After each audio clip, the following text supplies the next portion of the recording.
Bien-aimés dans le Seigneur, Shalom. Je vous salue tous dans le nom précieux de notre Seigneur Jésus. Ici votre humble serviteur, pasteur Ali Kitoko, berger de l'église Cité de la Grâce à Montréal.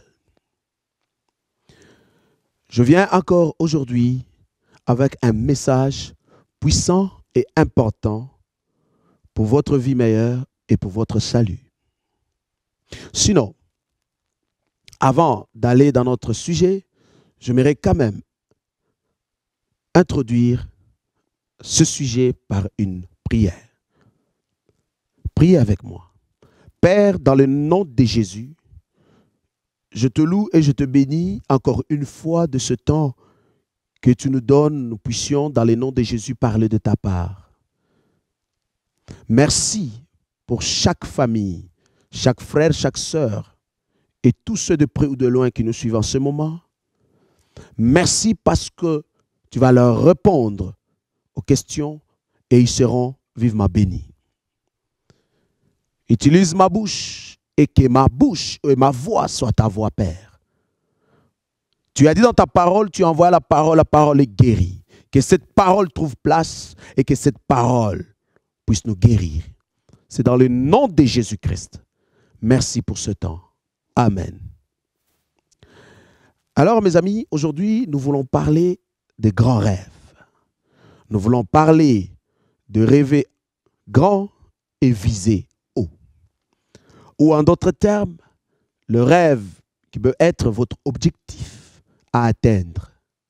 N'ayez pas des objectifs minimes ou des objectifs qui ne vous aideront même pas à progresser. Amen. Alors, nous allons lire deux textes qui vont nous aider d'entrer dans notre sujet. Lisez avec moi Ésaïe, chapitre 54, du premier verset jusqu'au 3e. Ésaïe 54, 1 jusqu'à 3. Et nous allons encore lire Deutéronome, chapitre 28, le verset 13. Deutéronome 28, verset 13. Prenons nos Bibles. J'ai la mienne. La Bible dit dans Ésaïe 54, verset 1 à 3, il est écrit « Pousse des cris de joie, toi qui étais stérile, et toi qui n'enfantais pas. Éclate en chants joyeux, crie d'allégresse, toi qui n'as pas connu les douleurs d'enfantement. Car l'Éternel déclare, les enfants de la délaissée seront bien plus nombreux que ceux de la femme mariée. » Verset 2 nous dit, c'est pourquoi, soulignez bien ce verset, élargis l'espace de ta tente et déploie largement les toiles qui l'abritent, ne les ménage pas, allonge tes cordages et assure tes piquets. Car tu te répandras sur ta droite et ta gauche, et ta postérité conquérera des nations et peuplera de villes devenues solitaires. Et si nous lisons Deutéronome, le chapitre 28, le verset 13, Deutéronome 28, verset 13, il est écrit dans la parole de Dieu, l'Éternel vous fera tenir le premier rang parmi le peuple, jamais le dernier. En d'autres termes, vous serrez la tête et non la queue. Vous occuperez toujours la plus haute position. En d'autres termes, vous serez toujours en haut et non en bas. Si seulement vous écoutez les commandements de l'Éternel, votre Dieu, qu'il vous a prescrit aujourd'hui. Amen. Dans la version Louis II, la Bible dit, vous serrez la tête, non la queue, toujours en haut et non en bas. Vous ne serez même pas les derniers, vous serez toujours le premier. Mais si seulement vous écoutez les commandements que l'Éternel vous a prescrits aujourd'hui. Frères et sœurs, après avoir lu le texte, nous comprenons ici l'Éternel commence par dire « pousse déjà des cris de joie ». Et Dieu dit au verset 2 dans Isaïe chapitre 54, qui est notre vif de sujet, « élargis l'espace de ta tente ». Et la Bible dit, il faut que tu puisses déployer un peu plus grande encore l'étoile qui l'occupe, et aussi tu affermis, tout en assurant tes cordages et tes piquets. Tout simplement à cause que quoi? La bénédiction qui est en train d'arriver dans ta vie sera plus grande. Mais Dieu dit ceci, tu dois élargir l'espace de ta tente. Dieu n'a pas demandé à l'homme, ou Dieu ne t'a pas dit la capacité, ou Dieu ne t'a pas dit encore la grandeur de ton espace. Mais la grandeur ou la capacité de ton espace dépend de toi. Nous parlons du grand rêve. Observez bien, nous allons dans notre livre de Genèse, chapitre 37. Là, nous avons une histoire, et l'histoire de Joseph, le dernier, l'avant-dernier fils, avant Benjamin, bien évidemment, de Jacob. Ce jeune homme a commencé à avoir des rêves. Et ces rêves n'étaient pas de petits rêves. Ces rêves étaient des rêves de grandeur. C'était des rêves d'une haute position. C'était des rêves de la première classe. Des rêves puissants. Et ces rêves ont suscité même la jalousie. Ces rêves lui ont attiré même les problèmes. Mais le but n'est pas là. Le but, c'est d'avoir un rêve. Je crois que ce soir ou aujourd'hui, frères et sœurs, as-tu un rêve? Parce que le rêve est aussi défini comme étant un objectif à atteindre. Cet objectif est comme aussi tes attentes. Dieu vient aujourd'hui te parler. Que rêves-tu? Et le rêve que tu dois avoir doit être des rêves de grandeur, tout simplement parce que la richesse de notre Dieu dépasse l'entendement.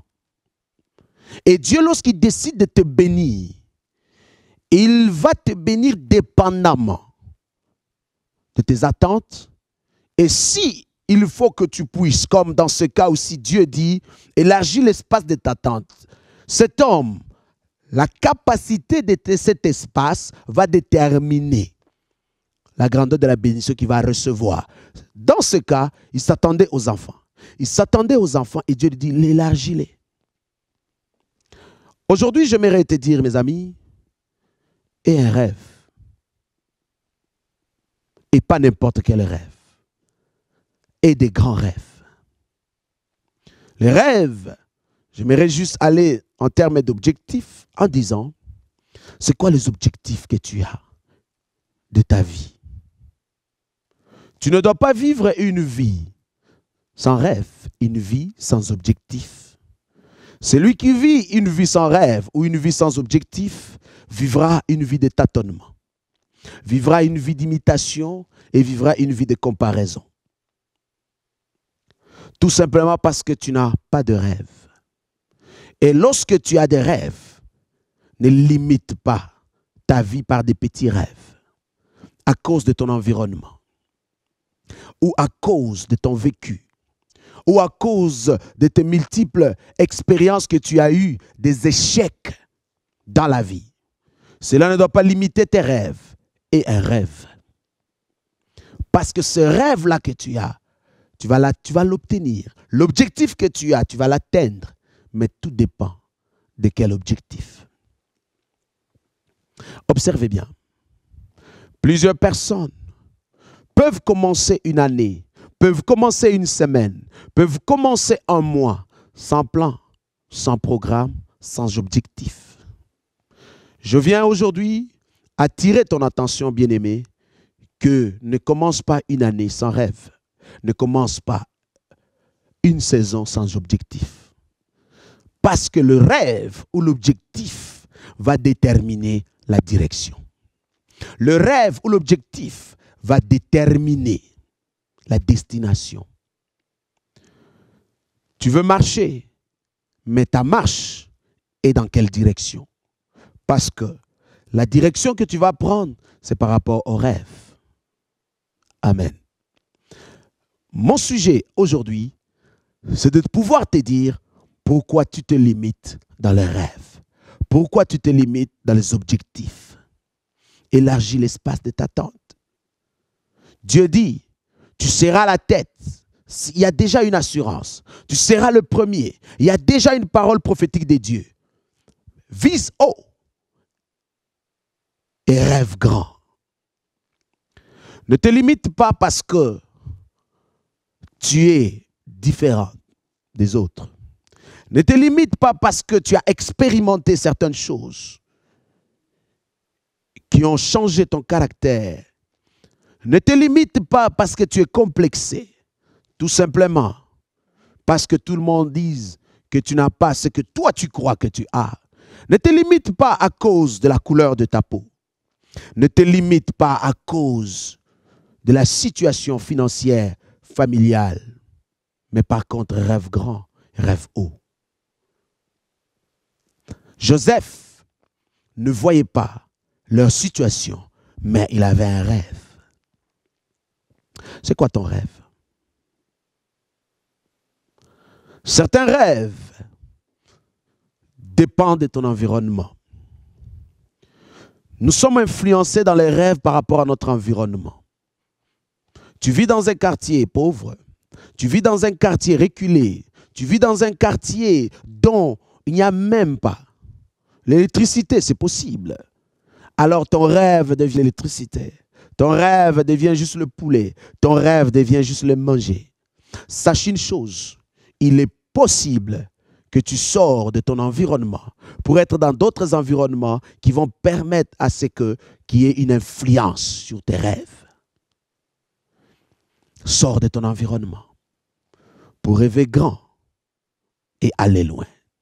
La Bible dit, le présent d'un homme lui élargisse la voie et lui fait asseoir avec les grands. Il y a un élément que Dieu a déposé en toi. Ça peut être une grâce, ça peut être un talent, ça peut être un don, ça peut être un potentiel, ou d'autres, ça peut être juste un élément que tu négliges plus, mais qui va déterminer un futur meilleur pour ta vie. Mais est-ce que tu as le rêve de ton futur? Ne commence pas, comme je l'ai mentionné, une année ou une saison sans rêve, mais commence une saison avec un rêve.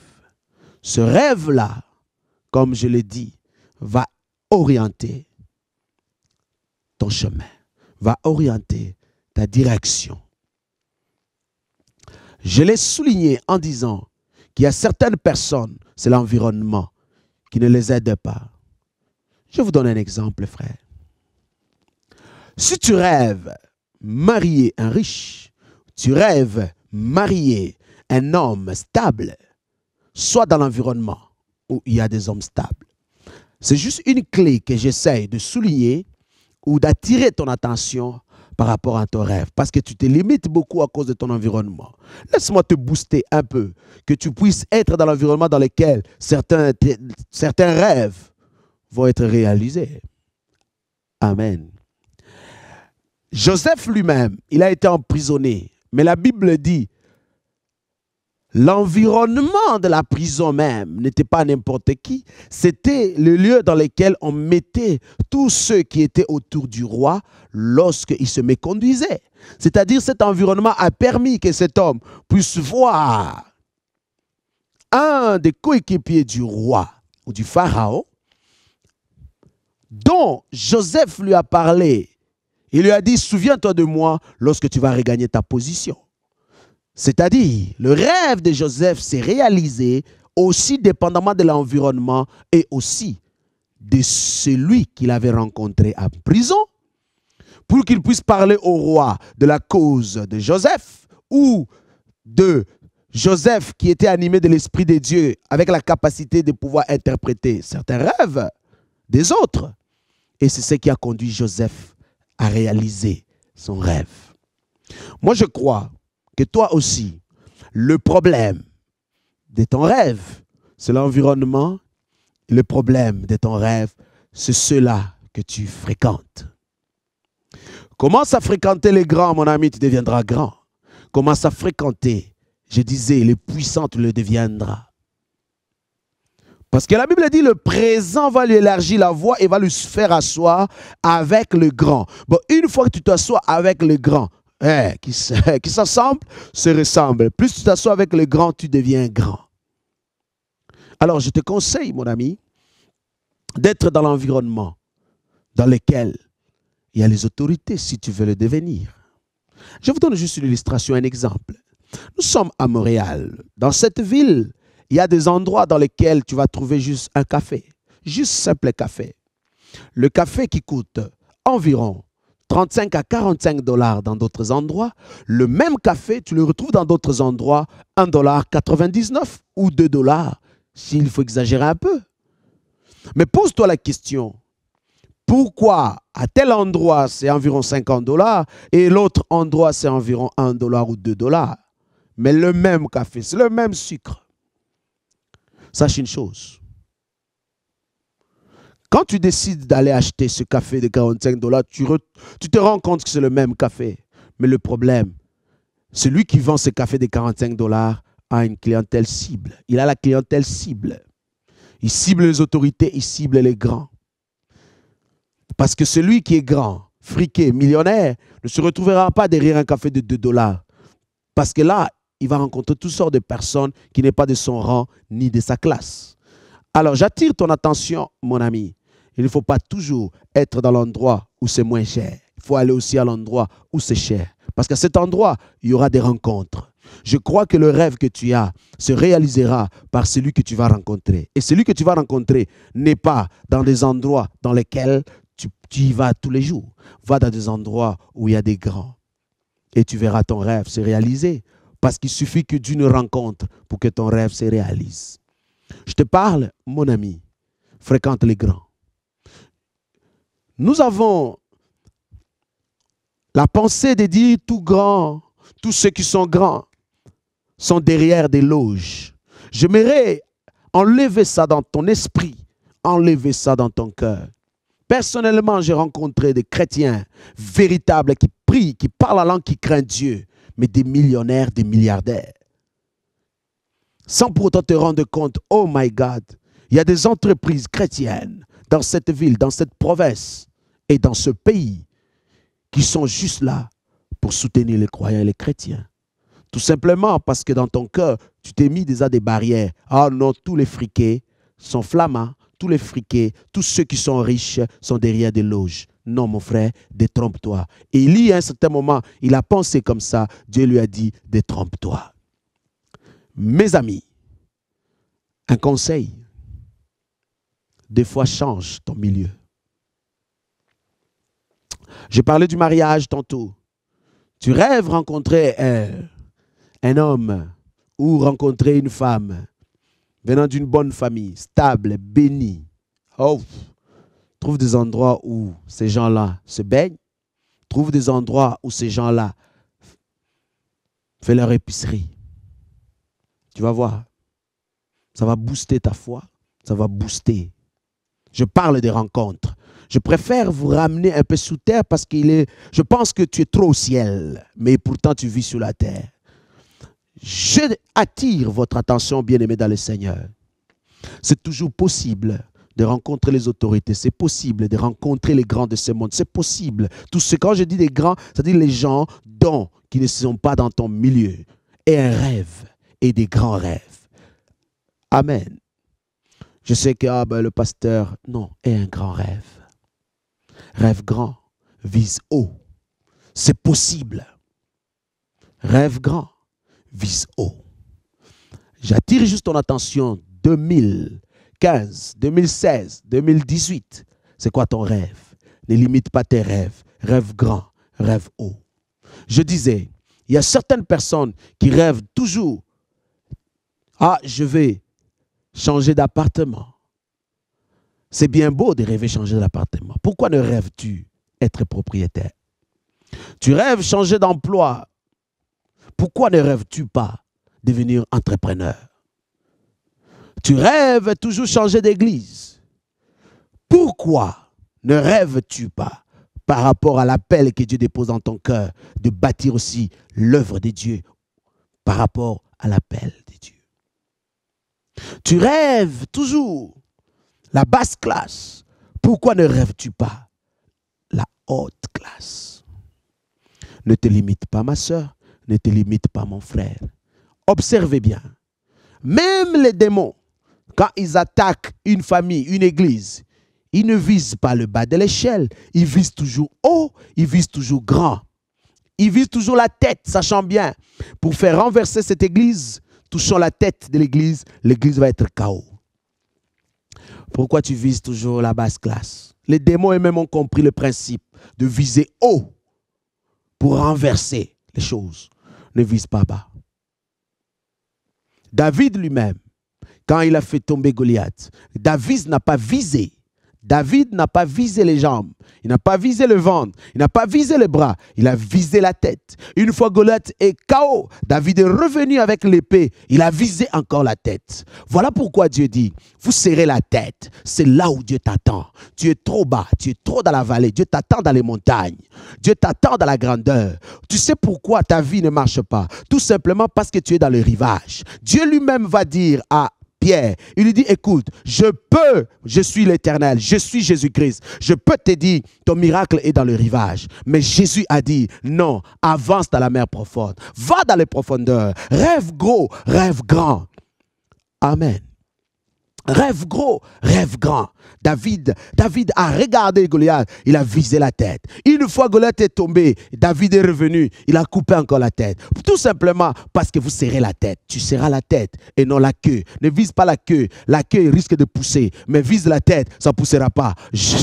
Écoute-moi très bien, la queue poussera. Ou même, il y a des chiens qui vivent sans la queue, parce qu'on les coupe. Mais, si tu lui coupes la tête, il ne vivra pas. Voilà pourquoi un conseil, sois la tête, ne sois pas la queue. Dieu a déclaré, il dit, vous serez dans des positions hautes, dans des grandes positions. Pourquoi tu rêves des petites positions? Pourquoi quand tu fais ton CV ou ta curriculum vitae, tu cherches le salaire minimum? Pourquoi rêves-tu ainsi? Un conseil. Il y a certains rêves ou certains objectifs que nous voulons réaliser, il y a les prérequis que tu dois avoir. Quand tu vas à l'université, on dit pour que tu puisses commencer dans ce programme, il y a des cours qu'on appelle le préalable, que tu dois d'abord étudier et avoir des bons résultats. C'est en ce moment-là que tu vas entrer dans le programme. Faites très attention. La plupart des chrétiens visent haut, bien sûr, visent grand. Bien évidemment, c'est une bonne chose, sans pour autant regarder les prérequis ou les préalables autour d'eux. Il y a des positions dans lesquelles Dieu t'attend, mais Dieu te demande, va à l'école. Il y a des positions dans lesquelles Dieu, il t'attend, mais Dieu te demande, va à l'école. Trouve-toi un diplôme. Parce qu'il arrivera un temps, il y a des portes qui s'ouvrent avec l'onction. Il y a des portes qui s'ouvrent avec les diplômes. Il y a des portes qui s'ouvrent avec le talent. Il y a des portes qui s'ouvrent avec le caractère. Je disais la politesse. Il y a des portes qui s'ouvriront. Je te dis bien, qui s'ouvriront avec le potentiel. Il ne faut pas toujours aller avec l'onction à une porte qui attend un diplôme. Il ne faut pas aller toujours à une porte dans laquelle on a besoin de voir tes potentiels, ou voir tes talents, ou voir ton caractère être exposé, mais toi tu viens avec l'onction. Non, non, non. Ne faisons pas la magie chrétienne. Tout simplement, mon ami, fais les préalables aussi. Là. Va à l'école, c'est important. Ça peut être un objectif, ton école, avoir un diplôme, comme tu peux viser haut. Quelqu'un dit, oh, je vais travailler au gouvernement. Mais ce poste-là nécessite un diplôme. Tu ne dois pas toujours, avant de signer, Seigneur Jésus, je signe, et que le miracle s'opère. Non. Il y a quelqu'un d'autre qui étudie en ce moment, qui vise le même poste. Dieu va le privilégier tout simplement parce qu'il est en train de demander l'intelligence à Dieu pour étudier et il vise le même poste. Et toi, tu vas prier, Seigneur, je veux ce poste-là. Entre toi et moi, où est la justice de Dieu pour celui qui étudie, qui demande à Dieu la sagesse, l'intelligence et qui vise les mêmes fonctions, et toi qui pries les mains en l'air et qui demande les mêmes fonctions sans pour autant étudier. Non, faisons pas la magie chrétienne. Dieu est juste et n'essayons même pas de détourner sa justice. Il est vrai et il est juste. Voilà pourquoi j'aimerais juste te demander, mon ami, dans tes rêves, de la grandeur, dans tes grands rêves, il faut préparer le terrain. Il faut avoir des éléments qui vont permettre à ce que le grand rêve, pour que ça puisse se réaliser, il y a des fondements, il y a des petits rêves que tu dois, il y a des éléments, il y a des objectifs que tu dois réaliser et accomplir pour arriver à ce grand rêve. Parce qu'il y a des champions en tant que chrétiens qui prient, qui demandent la grandeur de Dieu. C'est une bonne chose, mais sauf qu'ils oublient certains éléments qui doivent les accompagner dans ce grand rêve. Et une fois l'année terminée, une fois l'année termine, une fois la semaine termine, une fois une saison s'achève, il n'y a pas de miracle. On continue encore à prier. Non. Moi, je viens avec un message de Dieu pour attirer ton attention et un objectif réalisable. Et un objectif que tu vas prendre le chemin vers cet objectif et réalise-le. Je t'interdis à viser trop bas. Je te demande de viser trop haut. Que Dieu vous bénisse et je crois que ce message va changer ta vision. Parce qu'il est écrit dans la parole de Dieu. Romains chapitre 12, verset 2 plutôt. La Bible dit, soyez transformés par le renouvellement de votre intelligence. Change ta vision. Change ton rêve. Tu rêves trop bas. Tu as une vision trop basse. Que Dieu te bénisse. Votre serviteur, révérend pasteur Ali, je vais juste prier pour toi afin que le Dieu d'Abraham puisse t'aider à avoir un grand rêve. Que le Dieu d'Abraham puisse t'aider à avoir un grand rêve. Père, voici le rêve de mon frère. Voici le rêve de ma soeur. Voici le rêve de ce couple et de cette famille. Voici le rêve de ce pasteur. Voici le rêve de cette église. Je viens devant toi, Éternel, afin que ce rêve se réalise. Quelqu'un d'autre, Seigneur, il n'a pas de rêve. Il ne sait pas quoi faire. Il ne sait pas quoi espérer. Il ne s'attend à rien. Mais voici, Éternel, dont je prie vers toi. Inspire-lui un rêve. Parle-lui comme tu as parlé à Joseph, Seigneur, afin que, dans le nom de Jésus, qu'il puisse vivre le grand miracle. Je refuse que nous puissions toujours être dans les rivages. Je refuse que nous puissions rester toujours dans la médiocrité. Je refuse que nous puissions rester toujours, Saint-Esprit, ô Père, dans des choses minimes. Père, nous visons haut. Parce que tu nous as appelés à la hauteur, tu nous as appelés à la grandeur, tu nous as appelés la tête et non la queue. Merci pour ce frère, cette sœur, cette famille, cette église.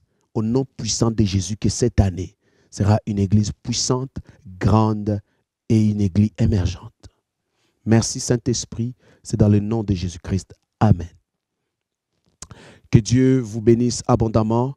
J'ose croire que vous êtes bénis. J'ose croire que j'ai répondu à votre question. J'ose croire que Dieu a touché ton cœur. Et je l'espère que des grandes visions, j'espère aussi des grands rêves, des grands objectifs vont être pour une année nouvelle. Et c'est la réalisable. Si tu as un objectif qui te demande 2 ans, mais vise-toi des petits objectifs dans l'année qui commence, le mois qui commence, la saison qui commence, la semaine qui commence. Et ces rêves, ces petits rêves vont te conduire à ce grand rêve. Merci beaucoup et à la prochaine.